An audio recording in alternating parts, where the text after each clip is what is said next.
salam sejahtera untuk kita semua. Kami dari Sekolah Tinggi Ilmu Kesehatan Sinkarolus akan memaparkan materi kami mengenai tanah longsor dan juga simulasi jika terjadinya tanah longsor. Selamat menyaksikan. Tanah longsor merupakan suatu gerakan tanah yang bergerak turun keluar dari lereng. Hal tersebut diakibatkan karena terjadinya ketidakstabilan tanah.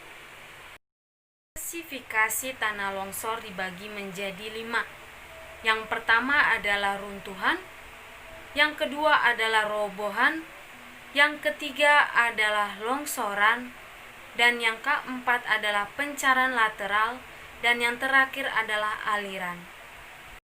Lalu ada dampak dari tanah longsor, yaitu dampak terhadap kehidupan seperti hilangnya korban jiwa, tersendatnya kehidupan ekonomi. Lalu yang kedua dampaknya terhadap lingkungan, yaitu rusaknya kerusakan alam dan rusaknya infrastruktur. Lalu masalah kesehatan yang dapat muncul, yaitu masalah di pengungsian seperti kekurangan gizi, infeksi pernafasan, penyakit kulit. Dan masalah saat terjadi tanah longsor, masalah yang utama adalah fraktur tulang, luka-luka, dan bahkan terjadi hipoksia.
Terdapat banyak faktor yang dapat mempengaruhi kestabilan lereng sehingga mengakibatkan longsor.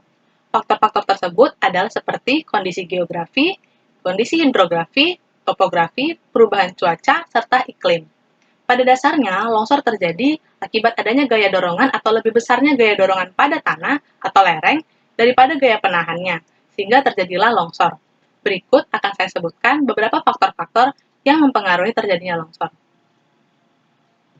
Yang pertama adalah jenis tanah. Jenis tanah yang dimaksud di sini adalah jenis tanah yang renggang, lembut, atau lempung. Mengapa hal ini dapat memicu tanah longsor? Hal ini dikarenakan jenis tanah seperti ini akan sangat mudah renggang ketika musim panas dan akan jadi sangat lembek pada saat musim penghujan. Oleh karena itu, jenis tanah ini sangat memicu terjadinya longsor. Yang kedua adalah curah hujan. Ketika terjadi kemarau panjang, maka terjadi penguapan pada air tanah dalam skala besar. Hal ini mengakibatkan adanya pori-pori atau retakan-retakan pada tanah. Lalu ketika musim penghujan datang, air hujan akan masuk ke dalam pori-pori tanah tersebut yang mengakibatkan tanah menjadi sangat mengembang. Ketika hujan berlangsung sangat panjang atau berlangsung sangat lebat, maka air yang terakumulasi pada dasar lereng menjadi sangat banyak dan mengakibatkan adanya pergeseran secara lateral. Apabila di daerah tersebut ada pepohonan, maka akarnya dapat menahan tanah serta menyerap kelebihan air. Namun jika tidak terdapat pepohonan, maka tanah akan mudah bergeser secara lateral dan menyebabkan terjadinya longsor. Yang ketiga adalah kemiringan lereng. Yang keempat, penggunaan lahan. Yang kelima, getaran akibat gempa bumi. Yang keenam, susutnya air danau dalam kurun waktu yang cepat. Yang ketujuh, adanya beban tambahan seperti bangunan. Yang kedelapan, adanya erosi atau pengikisan tanah. Dan yang kesembilan, adanya timbunan pada tebing. Tanda akan terjadinya tanah longsor. Yang pertama, munculnya retakan-retakan vertikal baik itu di tebing, tanah, ataupun lantai. Yang kedua, munculnya air tanah secara tiba-tiba. Yang ketiga, air sumur di sekitar tebing akan menjadi keruh. Yang keempat, adanya longsoran batu-batu kecil.